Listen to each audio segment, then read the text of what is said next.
Hi everyone, this is Simon Ward from the triathloncoach.com and I am your official coach for the Half Outlaw and the Outlaw Triathlon. Now, if you're entered for the Half Outlaw, it probably won't have escaped your notice that you've got exactly 1 month from today before the race on June the 1st. And so I've decided to give you a few final tips to help your preparation go swimmingly. Now on the board behind me, so let's get started. First thing, there will be some of you out there that haven't done enough training. You've been injured, you've been ill, maybe you were struck down by a bout of lethargy and you just couldn't be bothered. But time is now ticking away. Don't press the panic button yet, don't press the reject button and not turn up on the 1st of June. Instead, use the last 2.5 weeks to get some quality training in. If you've got years of triathlon behind you, you'll be able to top up enough to get to the end of the race, although you probably have already realised that you're not going to set a PB. Never mind. The finish line's a great place on race day and you can more than make up for it by having a good time as myself and Kyle call you across the line. So what sort of training should we be doing? Well, I would make it specific. The Outlaw Half is a flat race. Let's start with the swim. It's open water, so if you get a chance to get in the open water before the race day, and that will depend on the temperature of the water near you, I would suggest you make every opportunity there to get used to your wetsuit, get used to navigating and having to swim continuously without turning off the wall. If you can't get into open water, then the very least you could try and do is wear your wetsuit in the pool and practice some pool skills, some open water skills in the pool, such as head-up swimming, navigating, swimming with other people around you.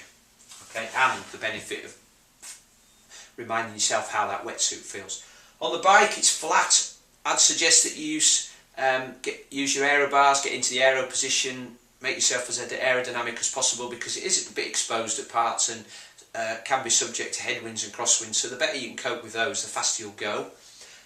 Likewise on the run, it's flat, but it is mixed terrain, some off-road, towpath, some tarmac, so if you run off-road all the time, do a bit of tarmac running, it'll help your legs on race day.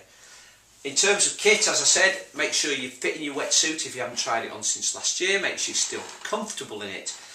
In terms of cycling and running gear, shorts in particular, you want to make sure you've worn them a few times before race day. Running shoes and cycle shoes likewise.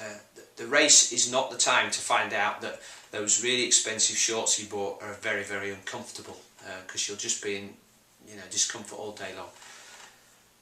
Okay.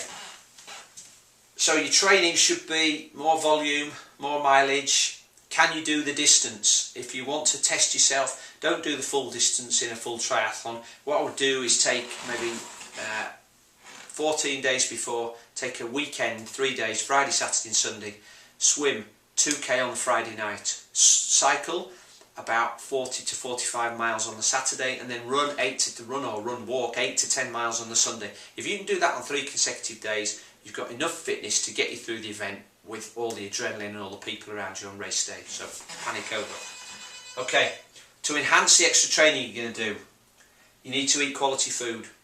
Try and ditch the processed food, ditch the cakes, ditch the alcohol, ditch the crisps.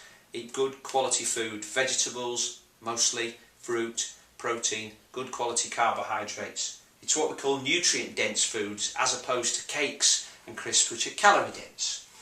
This will also help your recovery and there'll be an inadvertent benefit because you'll be losing weight as well. And that's going to be really important for you.